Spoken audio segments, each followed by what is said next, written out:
मेरी जेठानी हर रात को ससुर जी के पैर दबाने जाती और बाहर से सुनती तो जेठानी की रोने की आवाज़ आती। एक दिन मैंने जेठानी से पूछा तो उनके चेहरे का रंग फीका पड़ गया। कहने लगी, तुम यह बात किसी को भी मत बताना और आज रात मेरी जगह तुम पैर दबाने के लिए जाना। जब मैं ससुर जी के कमरे में गई, ससुर जी ने दरवाज़ा बंद कर लिया और जैसे ही लाइट बंद की, मेरी तो जैसी जान ही निकल गई हो, क्योंकि वहाँ तो मेरा नाम मीनू है। मैं इस दुनिया की सबसे अलग खानदान में शादी करके चली गई। जी हाँ, यही कहानी सही था, क्योंकि वहाँ काम की ऐसे होते थे कि समझ से बाहर था। मेरे ससुराल में मेरी एक जेठानी थी। जेठ जी शहर में बाहर काम करते थे, कभी कभी वह घर पर आते थे। दरअसल हमारी शादी मर्जी से हुई थी और मेरे घर वाले राजी नहीं थे, क्योंकि मेरा पति बहुत कमज़ोर और बीमार नजर आता था। मेरे पिताजी को पूरा यकीन था कि वह नशा करता है, जबकि ऐसा नहीं था। मैं बस इतना ही चाहती थी कि हमारी शादी शांति और सुकून से हो जाए, पर ऐसा नहीं हुआ और बात बिगड़ गई। मेरे घर वालों ने मेरे पति से कहा कि तुम्हारे पास 3 दिन है, इससे शादी करके ले जाओ, वरना चौथे दिन हम इसकी शादी कहीं और करवा देंगे। पति ने हाथ पांव मारकर अपने दोस्तों की मदद से साबित कर ली। पिताजी ने कहा कि तुम्हारे लिए आज से इस घर के दरवाजा हमेशा के लिए बंद हो गए। मैं हैरान रह गई, जबकि सुरेश के पापा बिल्कुल भी नाराज न थे। वो कहते थे कि मोहब्बत करना गुनाह नहीं होता। मेरी शादी में अपनी जेठानी से मिली। उसने मुझे तसल्ली दी, समझाया और कहा कि सब ठीक हो जाएगा। अब मेरा पति दिन रात मेहनत करके, क्योंकि हमें पैसों की ज़रूरत थी, वह सुबह काम पर जाते और रात को घर लौटते। ऐसे वो सिर्फ मैं और मेरी जेठानी घर पे सिर्फ मेरी जेठानी ही थी। एक दिन मैंने बहुत ही अजीब देखा। रात होती ही मेरी जेठानी सारा काम खत्म करके बाद मेरे ससुर जी के कमरे में उनके हाथ में तेल की कटोरी थी। यह सब देखकर मुझे बड़ा आश्चर्य हुआ। जेठानी अंदर गई और उसके बाद उसने दरवाज़ा बंद कर लिया। मैं हैरान रह गई कि भला इस वक्त इसका अंदर क्या काम है और यह तेल लेकर अंदर क्यों जा रही है। कुछ देर तो मैं खड़ी रही कि शायद तेल लेने गई हो कि वह दरवाज़ा गलती से बंद हुआ होगा, वह अभी आ जाएगी, लेकिन वह वापस नहीं आई। आधे घंटे तक मैं इंतज़ार करती रही, लेकिन वह वापस नहीं आई। कुछ देर बाद मेरे पति आ गया। मैं उसी के लिए खाना रात का गर्म करी, फिर हम दोनों ने साथ बैठकर खाना खाया। थोड़ी देर बाद उसने मुझे चाय बनाने को बोल दिया। मैं चाय बनाने के लिए दोबारा किचन में गई। तब भी मैंने देखा कि मेरी जेठानी अपने कमरे में नहीं थी और ससुर के कमरे में लाइट भी बंद थी। इसका मतलब वह दोनों सो चुके थे। फिर मैं चाय बनाकर वापस आ गई तो बर्तन रखने की जब दोबारा आई तो मैं कुछ नहीं कर सकती थी। मैं अपने कमरे में आ गई। सुबह मैंने अपनी जेठानी से पूछना चाहा, लेकिन हिम्मत ही नहीं हो रही थी। अगले दिन फिर से यही होने लगा कि वह रात का काम खत्म करके सभी सो जाने के बाद तेल लेकर मेरे ससुर के कमरे में चली जाती और मैं देर रात तक जागती थी, क्योंकि मेरा पति देर रात को घर आता था। दरवाज़ा बंद होने वाली बातों से मुझे बहुत परेशान कर दिया था। मैं धीरे धीरे चलती हुई कमरे के पास चली गई। मेरे कदम बहुत ही धीरे धीरे आगे बढ़ रहे थे और कान ज़्यादा ही खुले थे। थोड़ी सी आवाज़ होने पर मैं इधर उधर देखना शुरू हो जाती थी, लेकिन फिर मैं ऐसी आवाज़ सुनी जिसको सुनकर मेरे पर जमीन सी खिसक गई। मेरे पैरों पर जमीन खिसक गई। कमरे से मेरी जेठानी की रोने की आवाज़ आ रही थी। मैंने अपने कानों को हाथ लगाया लिया और सोचने लगी कि आखिर यह क्या हो रहा है। मुझे लगा कि शायद मेरा वहम होगा, लेकिन मैंने आवाज़ सुनी और अब तो मुझे पूरा यकीन हो गया कि कुछ तो दाल में काला है। मैंने दरवाज़ा को खटखटाया, तभी कमरे की लाइट ऑन हो गई और मैं डर गई। लगता है कोई आ रहा है। मैं वापस अपने कमरे में आ गई। सोचा अपने पति से इस बारे में बात करूं, लेकिन उसको यह सब कुछ मैंने नहीं बताया। अगले दिन अपनी जेठानी से बात करने के बारे में सोचा। वह मेरे सामने बैठी फ़ोन देख रही थी और मैं सब्जी काट रही थी। मैंने जेठानी से कहा कि रात को आप ससुर जी के कमरे में क्या करने गई थी और तुम्हारे हाथ में जो तेल था और तुमने दरवाज़ा भी बंद कर दिया। मेरी जेठानी के चेहरे का रंग फीका पड़ गया। उसको लगा मुझे इस तरह की बात सुनने की कोई उम्मीद नहीं थी। कहने लगी, तुम उनके पैरों में दर्द था तो मैं मालिश कर दी, थोड़ा आराम मिल गया। मैंने कहा चलो मान लिया कि आप मालिश करने गई थी, लेकिन दरवाज़ा बंद करने की क्या ज़रूरत थी? और तुम तो अंदर जाके बैठ गई थी।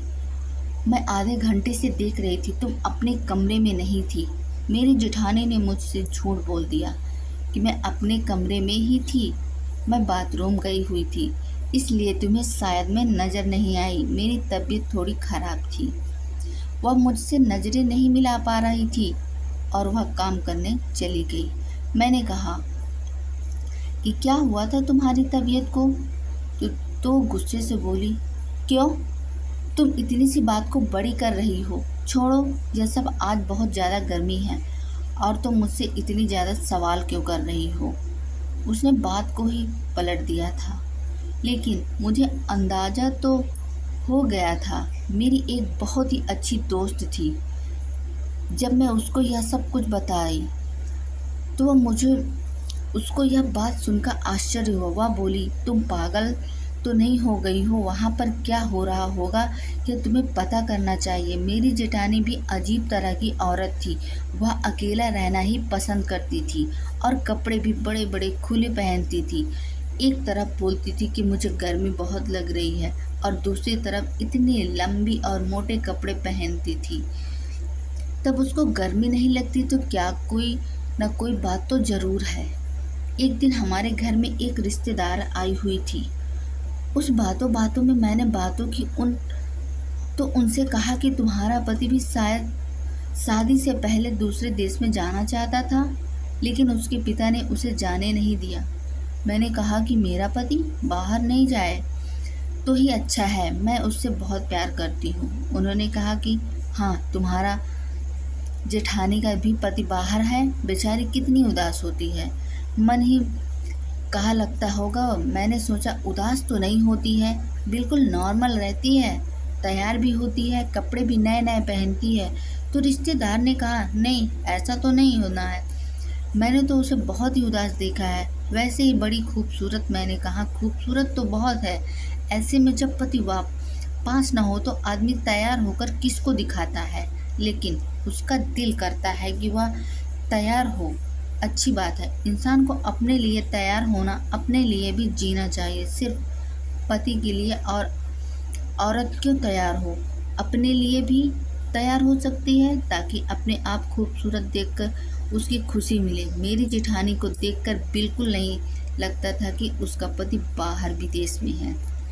ना उसे घर में मेरे जेठ जी की कभी कोई चर्चा होती देखी, ना ही उसका कोई नाम लेता, ना मैंने उसके कभी कोई फ़ोटो देखी थी। जेठानी को भी मैंने अपने पति से बात करते हुए नहीं देखा। अगर पति बाहर विदेश में है तो फ़ोन पर तो बात करता ही होगा। और यहाँ तक कि मेरे ससुर भी कोई कभी जिक्र नहीं करते थे कि मेरा बेटा बाहर विदेश में है। एक दिन हम सब खाना खा रहे थे तो मेरे ससुर जी ने कहा, भगवान ने मुझे एक ही बेटा दिया और यह सब कुछ उसी का है। साथ में ही हंसने लगे। मैंने कहा कि पापा, आपका एक और बेटा भी तो है? कहने लगे, हाँ एक और बेटा भी है, गलती हो गई मुझसे। बाप थोड़ी कभी ना अपनी औलाद को भूल सकता है। मैं तो मजाक कर रहा था। हम सब हैरान हुए कि वह कैसे भूल गए। मेरे पति ने भी अपनी अजीब शक्ल बना ली और जेठानी भी इधर उधर देखने लगी। ऐसे लगा कि तीनों ही मुझे कुछ ना कुछ ज़रूर छुपा रहे हैं, लेकिन मेरी जेठानी की वही आदत थी। मैंने फिर सवाल किया तो कहने लगी, ससुर के पैरों में दर्द होता है, जब तक उनके पैरों को नहीं दबाती उनकी नींद नहीं आती। तो उनको नींद नहीं आती, लेकिन मैं यह सोच रही थी कि जब वह सो जाती है फिर भी वह अपने कमरे के वापस क्यों नहीं आती, ससुर जी के कमरे में ही क्यों रहती है? क्या पूरी रात ही पैर दबाती रहती है? यह रोज़ ससुर के कमरे में फिर वही परसों भी जाती, इसका वहाँ क्या काम है? और वह उसके बारे में सोचकर मेरा दिमाग भी घूम जाता है। जो मैं सोचती थी भी नहीं चाहती थी कि इस घर में हो क्या रहा था। एक दिन तो अचानक ऐसा हुआ कि अचंभित रह गई। मैंने अपनी जेठानी को कपड़े बदलते हुए देख लिया था। वह मुझसे देखकर एकदम सिसक गए, लेकिन उससे ज़्यादा मैं सदमे में थी। मैंने कहा कि आप तो माँ बनने वाली हैं और आपने मुझे बताया भी नहीं। इतनी बड़ी बात तो उसकी जुबान मानो उसका साथ ही नहीं दे रही थी। पहले तो वह बहुत घबरा गई, फिर खुद को संभाल कर बोली, हमारे खानदान में यह सब बताया नहीं जाता। जब तक बच्चा 7 महीने का नहीं हो जाता, जब तक किसी को भी यह बात भी नहीं बताई जाती। कहते हैं कि बताने से नज़र लग जाती है, इसलिए मैंने किसी को भी यह बात नहीं बताई कि मैं माँ बनने वाली हूँ। मैंने कहा कि मेरे पति ने भी मुझे यह बात नहीं बताया, कभी ससुर जी ने भी इसका जिक्र नहीं किया।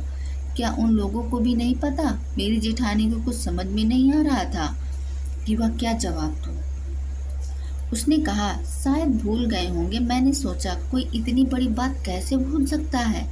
और मुझे भी नहीं पता था, क्योंकि मेरी जेठानी बहुत ही खुले कपड़े पहनती थी। पर अब उसको देखकर लग रहा था कि जैसे 8वां महीना चल रहा है। इसका मतलब था कि 8 महीने पहले मेरे जेठ जी आए थे, लेकिन फिर भी कोई इस घर में उनका नाम तक नहीं लेता है। क्या उनकी कोई दुश्मनी थी या उनको कोई पसंद नहीं थी? इस घर में रहते हुए भी अभी 1 महीना ही हुआ था। वह भी उनके लिए कुछ नहीं भेजता था, ना कोई पार्सल, ना कोई फ़ोन। फिर मैं सोचा कि एक तो मेरी जेठानी की यह हालत है, ऊपर मेरे ससुर जी फिर भी उसको अपने पैर दबाने के लिए बुला लेते हैं, अपने पैरों पर मालिश करवाते हैं। वह भी हर रोज़। उनको इतना तो सोचना चाहिए कि पेट में इसको आराम की ज़रूरत है, पेट से है, इसको आराम की ज़रूरत है। एक दिन हम सब खाना खा रहे थे, तो मैं अपनी जेठानी को कहा, मैंने आपके लिए चाट बनाई हूँ, खाने का तो मन कर ही रहा होगा। यह बात सुनकर जेठानी के गले में खाना अटक गया और ससुर जी ने भी उसकी बड़ी हैरानी से देखा। वह सबके सामने कहने लगी कि तुम्हें क्या हो गया है? तुम्हें किसने कह दिया कि पेट में से हूँ? जबकि मेरा पति ही मुझसे मिलने के लिए नहीं आया तो मेरे कदमों तले जमीन खिसक गई कि कैसे जेठानी ने तुरंत झूठ बोल दिया था, जबकि मुझे अच्छी तरह से पता था कि वह पेट से है। और अगर उसका पति नहीं आया तो फिर यह बच्चा किसका था? मेरे ससुर जी ने भी कहा कि वह तुमसे मजाक कर रही थी और तुमने यह सच मान लिया। बेटी, अभी ऐसी कोई खुशखबरी नहीं है। इस खुशखबरी के लिए हम तो तुम लोगों की तरह ही देखते हैं। जल्दी से कोई खुशखबरी सुना तो दो, हमारे इस घर में भी चहल पहल हो जाएगी। मेरे ससुर जी ने अचानक ही मेरी जेठानी को कहा कि तुम्हें अपने मम्मी के घर छोड़कर आना था, आओ मैं तुम्हें छोड़ आता हूँ। मैं तो भूल ही गया था और तुम भी याद नहीं दिलाती हो। अब इसका पति घर नहीं है तो यह जिम्मेदारी मुझे ही पूरी करनी होगी। जब यह कहती है तो इसको इसी के मायके छोड़ आता हूँ और जब यह बोलती है तो वापस ससुराल ले आता हूँ। मेरे ससुर जी मुझे सफाई दे रहे थे। उन्होंने कहा, इसके पिताजी के साथ मेरी पुरानी दोस्ती है, वहाँ भी थोड़ी देर बैठकर बातें कर लेता हूँ, अच्छा टाइम पास हो जाता है। तुम दोनों मियाँ बीबी बैठकर खाना खाओ, हम चलते हैं। मेरी जेठानी के चेहरे का रंग उड़ गया। वह मेरी तरफ एक लगाए देख जा रही थी, जैसे कि मैं उसकी ज़िंदगी बर्बाद करती हूँ। मेरे ससुर जी को उसको लेकर वहाँ से चले गए, जबकि इससे पहले तो ऐसी कोई बात ही नहीं थी कि आज ही लेकर जाना है। जब वह लेकर चले गए तो मेरे पति ने मुझसे पूछा कि तुमको यह सब किसने बताया? तुम इस तरह की बातें क्यों कर रही थी? मैंने कहा कि मैंने देखा था कि उनका पेट बड़ा हुआ है।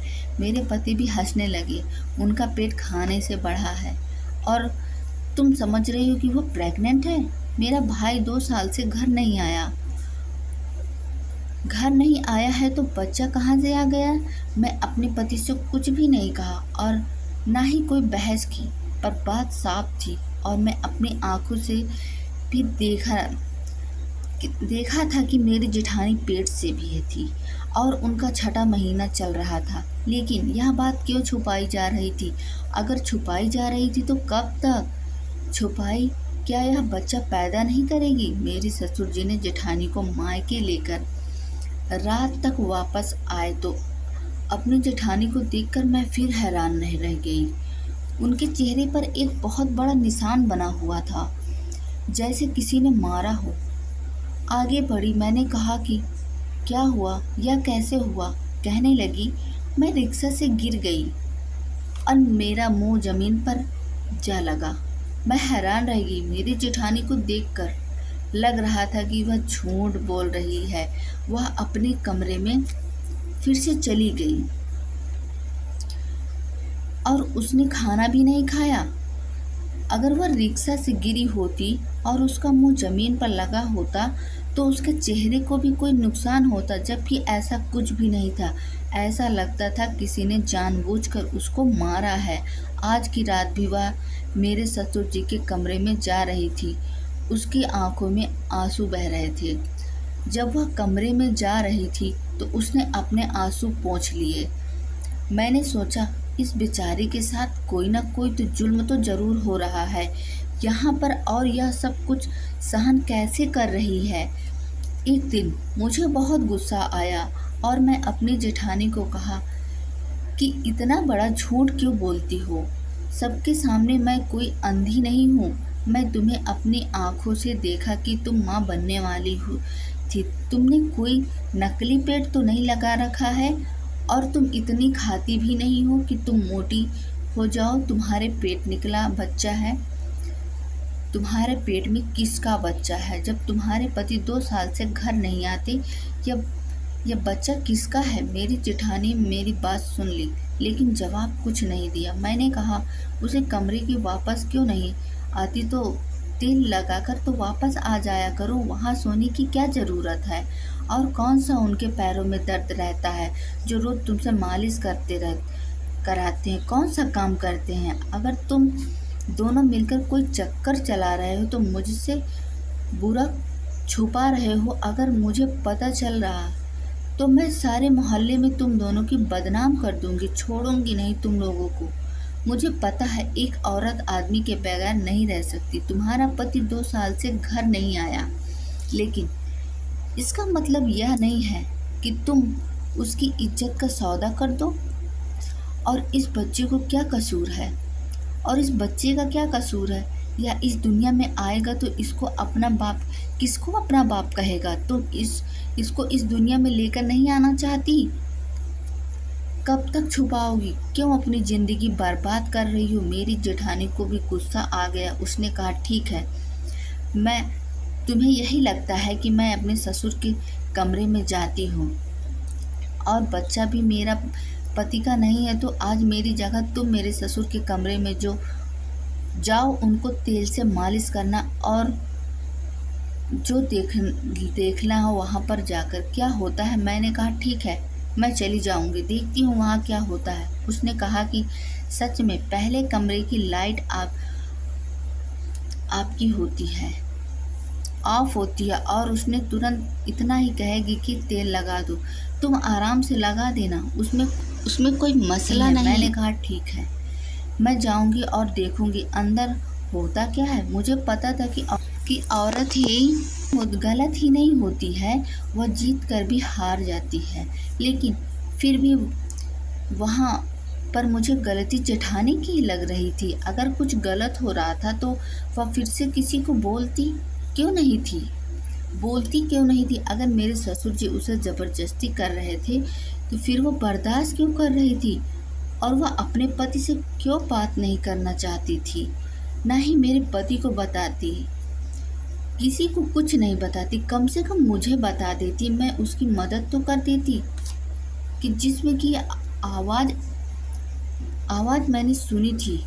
अपनी जेठानी पर शक हो रहा था। मेरा पति तो वैसे ही देर रात आता है, मेरे ससुर 10 बजे ही सो जाते थे, इसलिए मेरी जेठानी ने मुझे कहा कि आज तुम चली जाओ। मैंने देखा कमरे की लाइट पहले से ही बंद थी। मैंने कहा, हाथ में तेल की कटोरी लिए अंदर गई। मेरी जेठानी ने कहा कि अंदर जाते ही दरवाज़ा बंद कर लेना, और कोई बात पूछे तो आगे से सर से हाँ हो करना। मुझे डरने की भी क्या ज़रूरत थी? यह मेरे ससुर थे। अगर पता भी जाता तो मैं फ़ौरन वहाँ बाहर आ जाती। मेरी जेठानी बाहर खड़ी रही, लेकिन जब अंदर गई तो मेरे ससुर ने अंदर जाते ही किसी बात कही कि मैं अपने कानों को हाथ लगा लिया। कहने लगे कि मेरी जान, आज इतनी देर क्यों लगा दी।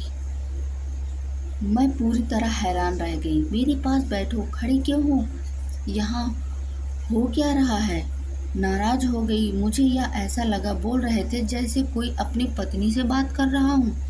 मुझे तो वहाँ 2 मिनट ही हुए थे कि मैं वहाँ से तुरंत बाहर आ गई, और फिर मैंने जेठानी को इतनी हैरानी से देखा। फिर वह मुझे अपने कमरे में ले गई और उसने मुझे एक तस्वीर दिखाई जिसमें वह अपने ससुर के साथ दुल्हन बनी बैठी थी। उसने कहा, यह मेरे ससुर नहीं, मेरे पति हैं और मेरी शादी हुई है। तुमने जो आवाज़ सुनी है वह इस वजह से। ऐसे हालत में जब मैं पैर दबाती हूँ बुरी तरह से थक जाती हूँ, इसलिए मेरे मुंह से ऐसी आवाज़ आने लग जाती थी। यह आपके ससुर जी अच्छे इंसान नहीं हैं, मुझ पर जुल्म करते हैं, मुझे अपना गुलाम समझते हैं क्योंकि मेरे आगे पीछे कोई नहीं है। लेकिन यह मेरे पति हैं और यह बच्चा भी इन्हीं का है। उसने मुझे कहा था कि जब बच्चे के दिन आ जाएंगे तो वह मुझे गांव भेज देगा और फिर कुछ ना कुछ करके कह देगा कि यह बच्चा गोद लिया गया हुआ है। तुम्हारे पति ने भी यह मिलकर प्लान बनाया था कि तुम्हें यह बात पता ना चले, नहीं तो बहुत बदनामी होगी हमारे ख़ानदान में। यह बात किसी को भी नहीं पता। जो औरत इस घर में आई थी तो वह मेरी ही बहन थी, इसलिए वह भी हमारे साथ मिली हुई है। तुम्हारे पति ने मिलकर यह प्लान बनाया था कि तुम्हें यह बात पता ना चले, नहीं तो बदनामी होगी हमारे ख़ानदान में। यह बात किसी को भी नहीं पता। जो औरत इस घर में आई थी वह तो मेरे पति की बहन थी, इसलिए वह भी हमारे साथ मिली हुई थी। जब तुमने सबके सामने कहा कि आप पेट से हो तो मेरे पति ने मुझ पर बहुत गुस्सा किया और मुझ पर हाथ भी उठाया। तभी मेरे चेहरे पर घाव था। सारे रास्ते उसने मुझे बातें सुनाया। ख़ानदान बहुत ही अजीब है, यहाँ पर बहुत सारी राज दबे हैं, जिनमें से मैं भी एक राज हूँ। तुम्हारे पति ने तुम्हें शायद यह बात इसलिए नहीं बताई कि हमें अलग से न सोचो, शायद तुम्हें बुरा ना लगे। लेकिन अब तुम अपने पति को बता देना कि तुम्हें सब कुछ पता है और खामोश रहना। मेरे पति खुद ही तुम लोगों को यह बात बता देंगे जब तुम्हें यहाँ पर कुछ महीने हो जाएंगे। लेकिन जब तक तुम मेरी जासूसी मेरे मामले में बोलना बंद कर दो। इसलिए आज मैं तुम्हें अपनी जगह कमरे में भेजा था कि तुम्हें विश्वास हो जाएगा। मैं अपनी जेठानी से माफ़ी मांगी और उनसे वादा किया कि आगे से ऐसी कोई बात नहीं करूँगी, क्योंकि मेरी वजह से आपकी ज़िंदगी भी बर्बाद हो सकती है। उसके बाद मैं अपने पति को यह बात बताई तो वह काफ़ी शर्मिंदा हो गया। उसने कहा कि जब तुम यहाँ पर आई थी मैं नहीं चाहता था कि तुम यह सोचो कि मैं कैसे लोगों के घर में आ गई हूँ। मेरे पिता ने इस लड़के से शादी की है, इसलिए तो मेरे पिता ने इस लड़के से शादी की, इसलिए हमारी शादी के खिलाफ़ नहीं थे और उनको उनके हालत पर छोड़ दो, मेरे साथ अपनी ज़िंदगी की शुरुआत करो। मैंने ऐसा ही किया। ससुर के यहाँ बेटी पैदा हुई तो फिर उसके अंदर भी थोड़ी सी शर्म आई, क्योंकि पहले उनकी कोई बेटी नहीं थी। अब वह अच्छी तरह से रहते हैं और अपनी पत्नी का भी ख्याल रखते हैं। हम लोग इस तरह ज़िंदगी गुजर रहे थे। वह लोग अपनी ज़िंदगी में खुश थे, हम लोग अपनी ज़िंदगी में भी बहुत खुश थे। मेरे पति अच्छे इंसान हैं, मुझे बहुत प्यार करते हैं, मेरे लिए मेहनत भी करते हैं। तो दोस्तों, आशा करती हूँ कि आपको कहानी बहुत पसंद आई होगी। तो एक लाइक, शेयर और सब्सक्राइब कर लीजिए। मिलते हैं हम आपको एक अच्छी कहानी के साथ। तो चलो ठीक है।